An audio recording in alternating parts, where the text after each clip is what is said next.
Let's get right into it. Number 10. The sudden falling while asleep jolt. You ever slip into a chill daydream, say, galloping on a fluffy candy cloud while the sky melts like butter, and suddenly jolt awake, like your bones forgot how to stay still? Yep, that weird hop is called a hypnic jerk, nature's clunkiest alarm clock. This old reaction dates back to when snoozing on tree branches was normal for early human ancestors. When muscles loosened completely, the body panicked. Wait, are we dropping?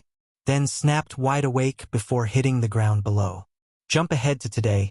You're sprawled on a plush mattress under heavy fabric, yet your brain acts like it's gripping a limb above a pack of hungry predators. Your brain just gets things wrong, mixing up calm muscles with falling to disaster. In mental terms, picture the buddy who flips out if cutlery hits the floor. Super loud, totally pointless, kind of obnoxious too. Worst part? It crashes right into those sweet moments before dreamland. The fantasy bits with cash stacks, flawless face, zero inbox stress. Next time your body freaks out like it's dodging a cliff drop, keep in mind it's actually protecting you, even if you're stepping off a pillow. Truth is that instinct stuck battling threats from ancient times, which feels kinda sweet, yet totally outdated. Number 9. The Goosebump Delusion. Imagine this. You're hearing a tune that's so right, it's like your insides just got cleaned. Then bam, chills hit. Little lumps pop up on your arms as if your skin's tapping out Morse code. Maybe instead you walked into a chilly spot and your flesh went full porcupine mode. However it happens, those little shivers are among the weirdest habits our bodies haven't dropped yet. Back then, shivers raised your fur to seem larger handy when scaring off bears or wooing someone by the fire. Now, most folks barely have fuzz, so it's kind of pointless. What once screamed power now whispers warm leftovers. A bit bumpy skin won't stop any attacker. Honestly, you just look half-dried in sunlight. When you hear certain music or feel nostalgic, your skin might prickle. That reaction sticks around. It happens since the mind sees deep emotions as possible threats. Kinda silly when you think about it. Watching a sad scene in an animated film makes you tear up, yet your gut response goes, alert, danger, protect against this overly sweet story. Goosebumps? More like a glitch we've had since day one. They kick in out of nowhere, serve no real purpose, yet show up loud when you least want them, say, during a quiet moment where you're faking cool but your skin suddenly looks startled. Yep, you're kinda like a porcupine that lost its quills, still giving it all you've got. Meanwhile, your reactions? Stuck in an older era. Number 8. The pointless pain flinch. Ever felt something just a bit prickly, kinda warm, or faintly irritating, and suddenly your whole arm jerks away like it's doing a stunt? Blame your body's quick-draw move against pain. Used to save skin when life meant dodging deadly spikes every 5 minutes. Now, mostly makes you smack furniture, drop food, or knock things over trying not to feel ouch. This reaction's insanely quick. The signal hits your spine way before it reaches your mind. You're just along for the ride, your body jerks you around without asking. Touch a spiky plant while shopping? Your arm snaps back like some old silent movie gag. Hit a hot pan by accident? Your hand jerks up fast, as if something zapped it from inside. One blink, it's already flying away. No thinking involved. Pure instinct takes over, quick and wild. Feels like your body's got its own mind. The funniest part? This system's totally old school. Back then, cavemen actually required that quick jerk response. Everywhere they stepped felt like a trap-filled toy box with poison, flames, or just straight-up bad luck. Now though, people face dangers like stepping on plastic bricks or bumping into furniture legs. Yet somehow, your nerves freak out as if some ancient haunted javelin pierced your foot. Funny how this mental habit acts like a guard who pounces on tiny slip-ups. Overreacting hard. Not totally off base, mind you, just way too intense for the situation. Sure, in theory it's meant to shield you, yet somehow ends up giving you fresh sore spots instead. When your body freaks out, it's like it's dodging death, but ends up slamming you into the couch instead. Most times, this knee-jerk move backfires hard, causing what it meant to stop. Number 7. The Startle Explosion. You ever feel like your bones want to bail when a spoon clatters nearby? One sec you're chill. Next, bam! Your shoulders hike up, head jerks, brain glitches out, and you blurt some weird HKKK noise no creature should make. This whole mess is called the startle thing. A built-in alarm that doesn't fix squat but sure knows how to wreck your vibe. Back then, huge hunters roamed around like massive felines, furious winged beasts, and creatures able to yank off your skull without trying. And this instinct kept you quick on your feet. Hear a snap? Hit the ground. Shift position. Stay alive. These days, what's sneaking up is more likely a robot vacuum or your pet planning minor chaos. Still, your system flips out like it's facing a raptor between cereal aisles. The thing is, your amygdala freaks out way before logic kicks in. When your brain hears a sudden bang, it jumps to worst-case mode, no questions asked. It won't pause for some calm explanation about where the noise came from. Instead, it yanks the alarm switch fast, like someone stressed and running late. Reacting isn't something you decide, it just happens automatically, while your thoughts are lagging behind. Let's face it, nobody looks good when caught off guard. Being jumpy doesn't scream cool. Ever. Even if you're usually calm, totally unshakable. Some random fizz-pop sound? Instant freak-out mode kicks in like a nervous hand-me-down puppet suddenly alive. This reaction used to keep people alive. Now it just keeps awkward moments alive instead. Or at least gives your buddies more material for endless jokes. Think of it like an automatic scare button you didn't agree to carry. Number 6. The phantom itch response. Picture this, you're just chilling, minding your own business. Then out of nowhere, your arm decides to freak out. Forgot everything? Cool. It says, let's focus on itching instead. So you rub it.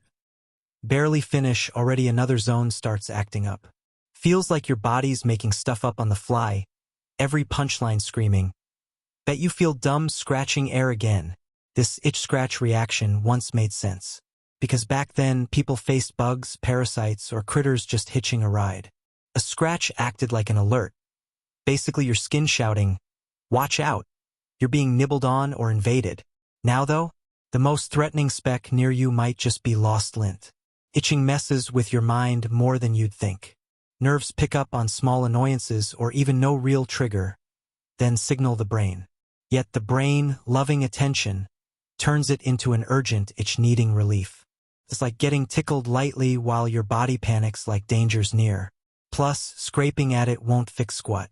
Instead, it cranks up the irritation, kicking off an endless loop of itch misery. You dig in, damage the surface, nerves fire excited signals like, hey, more input.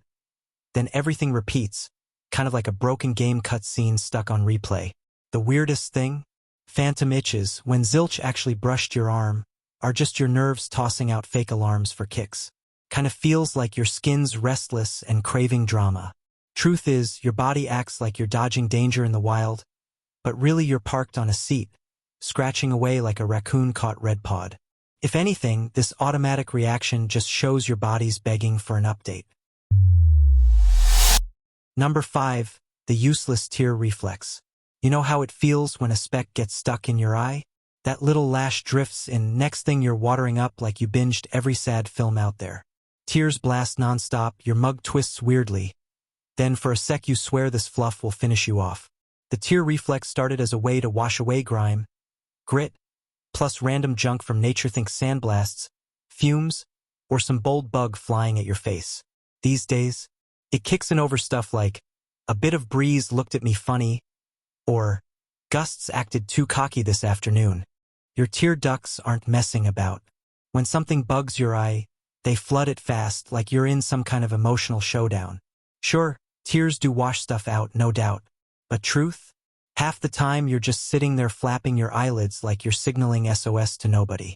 When you feel down, tears show up. Got mad? Yep, tears again. See a pup rocking a mini hat and your heart explodes? Boom, tears flood in. This whole setup's totally out of control. Physical threats or strong feelings, it doesn't care. Same wild reaction every time. Life never turned off the tear up easily. Switch after we quit battling sandstorms every day. So now you're left with a trigger-happy response. onion slicing, sad ads, even sharp wind can set it off. Your tear reflex goes into overdrive, handling stuff that's no big deal. It's like biology freaking out over a ping from a group chat. Number 4. The leg kick doctor test. Right knee jerk reaction? Only moment someone hits you at work, yet you grin like it's a favor. There you are, perched on paper-covered vinyl, feet swinging clueless in midair. Doc sneaks up with that goofy mini mallet, taps just right below the kneecap. Boom, your leg rockets out like it's late for something urgent. Zero warning. Could nail the physician, dent drywall, maybe even boot thin air from another dimension. Still, gotta keep a straight face, act like limbs don't have secret plans. This reaction once helped ancient people respond fast when danger neared their legs, like snakes or critters that didn't mind drama. When something brushed against your calf, a quick jerk moved you back before things got messy. Now though, who's out here dodging what? The internet box under the desk? That round robot sucking crumbs? Or just air feeling kinda rude? When it comes to nerves, the reflex skips the brain completely. The spine spots the hammer hit, freaks out, then jolts the muscle on its own, no approval needed. It's as if your body shouted, "Don't pause, kick now!" While upstairs, your mind just blinks, wondering why things got so wild for no reason. It won't keep you safe from real threats either. Say something actually painful hits your leg, maybe a scorching bike exhaust or a sharp table edge. The jerk response does nothing. Yet if your doc gives that tendon a soft whack with a little hammer, suddenly, it's like your leg bolts forward to escape the undead. Mostly, the knee jerk is an old safety move left over from times when twisted ankles were common. Today it's more like a silly act your back does just to stay in the game. Number 3. The choking-on-nothing spasm. You walk, breathe, live, then suddenly your throat glitches like a phone freezing mid-text. A harsh cough hits, tears fill your eyes, pride vanishes, while strangers gawk as if you choked on thin air. Meet the laryngeal chemoreflex, or what most people simply know, gagging for no reason. Long ago, that reflex saved lives. When something sketchy slipped into the wrong tube like water, grit, a crumb, or some bold insect, your airway clamped tight while you hacked it out fast. Worked well. Nice job, natural changes over time. Yet here's the thing, your throat might just revolt over one tiny bit of air that didn't sit right. Maybe you breathed funny. Could have been bad timing. Even if you weren't doing anything, your body picks then to jolt with a surprise hack. Now there you are, mid-store, going through some wild fit like your lungs want out. Inside your mind, the gag reflex acts up like it's on stage. It sees anything near your throat as a deadly threat, no middle ground. Your spit? Yeah, that stuff you make every day without trying? To the reflex, it's enemy number 1. Seriously, your body might turn against you when you least expect it. The craziest bit? That reflex won't quit. When it kicks in, it carries on just to double-check even though the danger vanished 10 whole minutes ago. You end up sputtering, gagging, eyes watering like you've seen the most heartbreaking message imaginable. Your throat's basically stuck in ancient survival mode. Meanwhile, you're only attempting to sip water like everyone else. Number 2. The freeze in fear glitch. You're just standing there, hit with something kinda scary. A bug that looks like a dried grape or some random person banging on your door. Instead of bolting, lashing out, or saying anything normal, you lock up. Not like some slick hero moment. It's more like a confused animal staring at bright lights it doesn't get, clueless about them, or why its mind just bailed.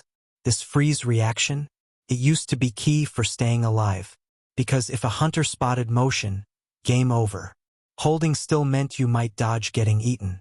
Did wonders back when the biggest threat was a massive feline that couldn't see someone lying low. Right now, the dangers out there won't pause just 'cause you're stuck. If you halt, your manager still shows up. That spider sticks around even if you go completely stiff. What about the sudden bang on the door? Quiet won't trick the delivery person waiting outside. Your body locks up because your nerves take over without asking. When threats hit, your mind thinks, battle? Nah, that's dumb. Escape? Not fast enough. So it just powers off like a broken gadget. Silence pretending to be calm. Your body's just dodging the need to act, deep down. It's like hesitation that somehow keeps you going. Not fight, not freeze. Your mind goes for a sneaky middle path. Total stillness, even though your heart's slamming against your chest. Life today'd feel simpler if freezing up actually helped with real problems. Think about it, hit pause and debts just drift away. Stop time, watch duties quietly slip off. Too bad it kicks in only when a pigeon zips by your face. Frozen, that's your mind stuck on pause when stress hits. Like a glitch that just won't quit. Number 1. The hair-raising fear reflex. Ever get spooked then the little hairs on your neck pop up like a glitchy signal? That's called piloerection. Sure, it's legit science, though saying it out loud might earn you odd stares. The idea is to look larger when afraid, yet unless you're a porcupine hitting awkward years, forget about it helping. Back then, people were covered in real hair, thick enough to bristle up like an angry cat if danger came close. Fluffing out made you seem bigger, harder to swallow. These days, we've switched to bare skin instead. We lift our hair up, but zilch occurs. Not a scare, not bigger, none of that huge threatening person vibe. Just some thin fluff a hunter wouldn't even blink at. The moment fear flips its switch inside your nerves, things kick off fast. Your heart jumps into high gear. A rush floods through you. Skin tenses up, all prepping like trouble's on the way. Only thing? It doesn't help at all. It just leaves you with bumpy arms and that weird neck crawl, kind of like when clothes shock you after drying. There's this push telling you, look larger. But your body answers back, boss. We're barely holding on to any hair here. One moment it's fear, next it's wonder. Goosebumps pop up no matter what. That weird reaction doesn't care if you're scared or moved. Spotting a predator? Same response as hearing a sudden swell in music. A chilly wind sneaking down your neck? Yep, same thing. Even a sad story twist sets them off. Honestly, the body just panics. Hair up. Full stop. In today's world, that reaction doesn't shield you at all. It's merely an odd remnant from back when people were like fuzzy tubers avoiding being lunch. These days, it's your system fumbling to deal with panic using whatever trick still works. It's like an alarm going off when there's nothing wrong. No danger, no action needed. A habit that stopped being useful ages back, yet keeps acting busy. That's all for today. I'll be making similar videos in the future. Subscribe to see them.